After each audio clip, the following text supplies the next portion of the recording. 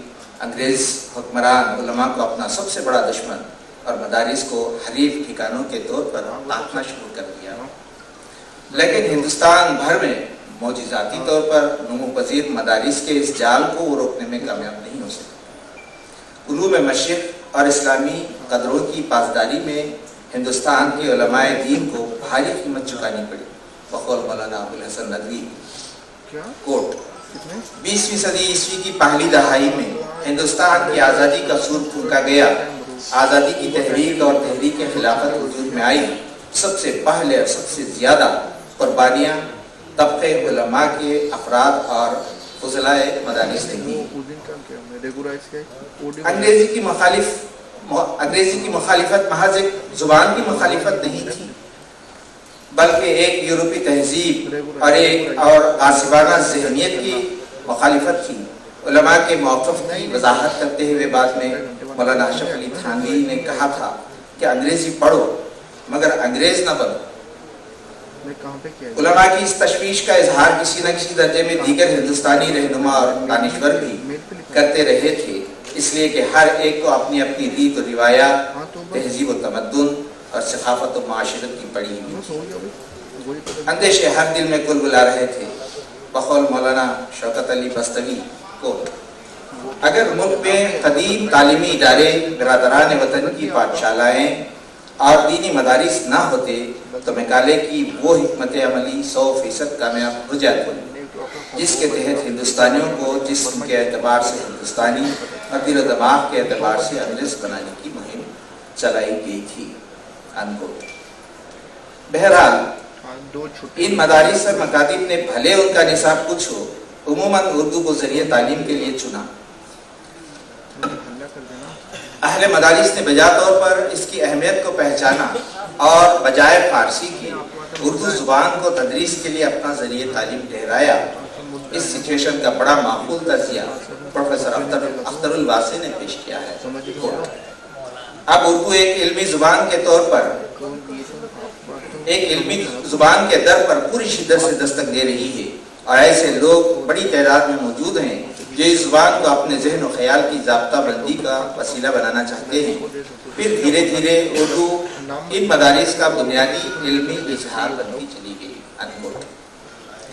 18ویں صدی میں شاہ ولی اللہ کے فرزندان نے قرآن کریم کے اردو میں پہلی مرتبہ تراجم کیے تو یہ اعلان تھا کہ دینی علوم کی اشاعت کے لیے اب اس زبان کو منتخب کر لیا گیا ہے. اس کا نتیجہ صاف ظاہر ہے کہ آج عربی اور فارسی سے زیادہ اردو میں دینی کتب کی اشاعت ہو رہی ہے. ویسے یہ زبان ابتدا سے ہی صوفیاء کرام کے ہاں رشد و ہدایت کے لیے وسیلہ بنی ہوئی تھی. اردو نثر کی خشت اول آج بھی انہی علماء و صوفیاء کے فرموداتی خزینوں میں تلاش کی جاتی ہے. مدارس کی بنیادی حیثیت سوائے اس کے اور کچھ نہیں. یہ مذہب اسلام کا تشخص برقرار رکھنے اور عمارت کی بنیادوں کو اپنی اصل کے مطابق بحال رکھنے کے لیے قائم کیے گئے تھے.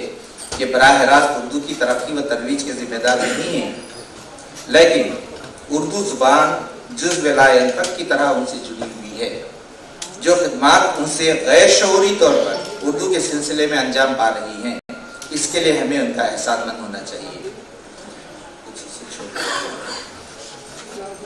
مستثنیات سے ہٹ کر عام مشاہدہ یہ ہے کہ افکار و خیالات اور مواد و موضوع کی ندرت و وسعت سے قطع نظر زبان کی پختگی اور عالمانہ گرفت کے سلسلے میں مدارس کے طلباء جتنے زیادہ کامیاب نظر آتے ہیں، اس قدر ہماری اصلی جامعات و کلیات کے طلباء کی رسائی نہیں ہوتی ہے. مدارس کے تعلیمی نظام کی کامیابی کا راز سب سے پہلے تو اس کا جامع اور باوقار نظام تعلیم ہے، جسے سب سے پہلے ملا نظام الدین سہالوی نے ترتیب دیا، لیکن وقتاً فوقتاً ترمیم و اضافے سے مزید بہتر اور مفید ہو کر اب دنیا بھر کے عربی مدارس میں رائج ہے. اس نصاب یا اس کے متوازی کسی اور نصاب کا مدارس میں نفاذ ایک اور اہم عامل ہے، جس تنظیم و ترتیب، اہتمام اور پابندی، انہماک و مستعدی، جاں فشانی و جاں کاوی سے طلباء و اساتذہ اس کی تکمیل میں جٹ جاتے ہیں، یہی سبب ہے کہ مدارس کے فارغ طلباء کی اردو استعداد، املا و تلفظ، تحریر تقریر، زبان و محاورے پر گرفت زیادہ بہتر اور مستند ہوتی ہے۔ مدارس کو سہولت کے لیے 3 خانوں میں تقسیم کیا جا سکتا ہے۔ ابتدائی اور بنیادی مدارس مکاتب کہلاتے ہیں۔ مکاتب اکثر مساجد ہی کے احاطے میں قائم ہوتے ہیں اور مساجد ہی کی انتظامیہ کے زیر اہتمام کام کرتے ہیں، جہاں ناظرہ، قرآن شریف، بنیادی اسلامی عقائد کی تعلیم دلائی جاتی ہے۔ اکثر مکاتب میں اردو کی ابتدائی تعلیم کا بھی نصب موجود ہے، ان کی تعداد لاکھوں تک پہنچتی ہے۔ دوسری قسم متوسط درجے کے مدارس کی ہے، جہاں حفظ قرآن اور درس نظامی کا نصاب پڑھایا جاتا ہے، جو عموماً عربی و فارسی میں ہوتا ہے۔ بعض مدرسوں میں اس روایتی نصاب سے ہٹ کر عربی آمیز نصاب رکھا گیا ہے، جس میں منطق اور فلسفہ نکال کر منقولات ہی پر اکتفا کی گئی ہے اور زبان و انشاء کی تعلیم پر زور دیا گیا ہے۔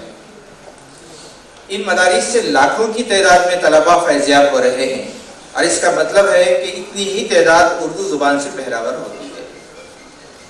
اور تیسری قسم کے مدارس وہ بڑے مدارس ہیں جو عالمی شہرت کے حامل ہیں اور مختلف مسالک اور مکتب ہائے فکر کے ترجمان اور علمبردار ہیں، جیسے دارالعلوم دیوبند، ندوۃ العلماء لکھنؤ، مظاہر العلوم سہارنپور، جامعہ سلفیہ بنارس، مدرسہ شاہی مراد آباد، جامعہ سلطان المدارس لکھنؤ، جامعہ نظامیہ حیدرآباد، جامعہ دارالسلام عمر آباد، باقیات الصالحات بیلور، دارالعلوم سبیل الرشاد بنگلور وغیرہ۔ ان جامعات میں طلباء کی تعداد کہیں کہیں 10,000 تک پہنچتی ہے۔ یونیورسٹیوں کے طرز پر یہاں مختلف عقلی و نقلی علوم کے الگ الگ شعبے قائم ہیں۔ ان مضامین میں تخصیص اور اعلیٰ تعلیم کا بھی نظام موجود ہے، جیسا کہ کالجوں اور یونیورسٹیوں میں ہوتا ہے۔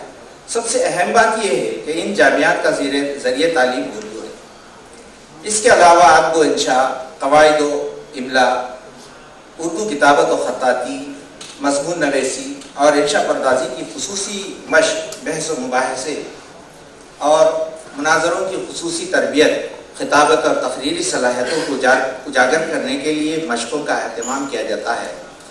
بعض جامعات میں تحریری قابلیت بڑھانے کے لیے قلمی رسالوں کا بھی اہتمام کیا جاتا ہے۔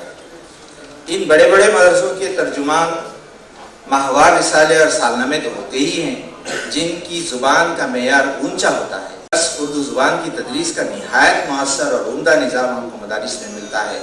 البتہ معیار کے لحاظ سے درجہ بندی ہو سکتی ہے۔ اردو ادب کا بھلے ہی یہاں انتظام نہ ہو، لیکن زباندانی اس سے بہتر شاید ہی کسی اور وسیلے سے ممکن ہو۔ اس کے علاوہ نشر و اشاعت اور تصنیف و تالیف کا شعبہ مسلسل کام کرتا رہتا ہے۔ مدارس کی تعلیم و تدریس کے لیے بر صغیر ہند و پاک میں صرف اردو زبان کو ذریعہ تعلیم رکھا گیا ہے، کسی اور زبان پر اعزاز حاصل نہیں۔ مدارس اردو تدریس کا ایک بہترین وسیلہ ہے، جو غیر محسوس طریقے سے بغیر کسی دعوے کے خاموش خدمت انجام دے رہے ہیں۔ اردو زبان کا تلفظ بہت حد تک عربی قواعد کا رہین منت ہے۔ اردو کے بیشتر الفاظ کا تلفظ عربی ترکیب پر قائم ہے، لہٰذا جب تک عربی زبان سے شدت حاصل نہ ہوگی، کما حق کہو، اردو الفاظ کا صحیح تلفظ ادا کرنا مشکل ہے۔ لغت کی مدد سے کچھ حد تک تلفظ معلوم کیا جا سکتا ہے، لیکن اصول اور قواعد کی جانکاری عربی زبان سے واقفیت کے بغیر ممکن نہیں۔ اس لیے اردو کے کلیاتی و جامعاتی نصابوں میں بھی عربی اور فارسی کے اسباق شامل رہتے ہیں۔ ان دونوں زبانوں کے پس منظر کے بغیر اردو زبان و ادب کی تدریس مکمل نہیں ہو سکتی۔ مدارس جو عربی و فارسی کا منبع و مصدر ہوتے ہیں، اپنے طلباء کو اردو کا صحیح تلفظ، درست املا اور خوش خط لکھنے کی بھی مشق کراتے ہیں۔ اس سے اردو کی تحریر و قرأت میں بڑی سہولت اور آسانی ہو جاتی ہے۔ بہت سا حصہ چھوڑ کے آگے بڑھ رہا ہوں۔ اردو ادب کی تعمیر اور اسے سمت و رفتار عطا کرنے میں جن اشخاص نے حصہ لیا، ان میں بیشتر مدرسے کے پرداختہ علماء کرام رہے ہیں۔ سر سید احمد خان اصلی علوم کی ترویج کے لیے ہندوستان میں سب سے پہلے محاذ آرا ہوئے، لیکن وہ خود مدارس کے نظام کے پروردہ تھے۔ اسی طرح ان کے تمام رفقا کا بھی حال تھا۔ ان حضرات گرامی نے 19ویں صدی کے نصف آخر اور 20ویں صدی کے نصف اول میں اردو شعر و نثر کی دنیا میں انقلاب برپا کیا، لیکن مدارس کے تناظر سے اٹھنے والی یہی جماعت اردو ادب کے نشأت ثانیہ کی ذمہ دار بھی ہے۔ اس سلسلے میں سر سید کے رفقا اور متعلقین میں علامہ شبلی، مولانا حالی، مولوی نذیر احمد، چراغ علی مولوی، سقاء اللہ، مولوی عبدالحق، مولانا وحید الدین سلیم وغیرہ حضرات کا مدرسے سے علاقہ رہا ہے۔ بقول اختر الواسع کوٹ، یہ حقیقت ہے کہ اس زمانے میں اردو کے علمی فروغ کی سرگرمی دینی مدارس میں جاری تھی۔ اسے ہی ایک طرح سے اردو کے ذریعے برپا ہونے والی تہذیبی نشأت ثانیہ کی جائے پیدائش کہا جا سکتا ہے۔ خود سر سید اور ان کے رفقا انہی دینی مدارس اور ان کے طرز تحریر کے پروردہ تھے، اس لیے یہ بات بالکل صاف اور واضح ہو جاتی ہے کہ اردو کی علمی تشکیل اور استعمال کی بنیادی جائے عمل دراصل مدارس ہی ہیں۔ انکوٹ۔ سر سید اور ان کے رفقا کے علاوہ ابتدا ہی سے اردو کے بہت سارے دیگر ادبا، شعراء، محققین و ناقدین مدارس کے مخصوص ماحول کے پروردہ رہے ہیں۔ ان میں محمد حسین آزاد، خواجہ حسن نظامی، سید سلیمان ندوی، عبد الماجد دریابادی، عبد الباری ندوی، عبد السلام سندیلوی، مولانا ابوالکلام آزاد، مولانا مودودی، مولانا حسرت موہانی، مولانا ماہر القادری، مولانا عامر عثمانی، مولانا احسن مارحروی، مولانا ابوالحسن علی ندوی، مولانا عثمان فارق علی، سعید احمد اکبر آبادی، مولانا وحید الدین خان وغیرہ۔ غرض یہ فہرست لامتناہی ہے، اس کا احاطہ یہاں ممکن نہیں۔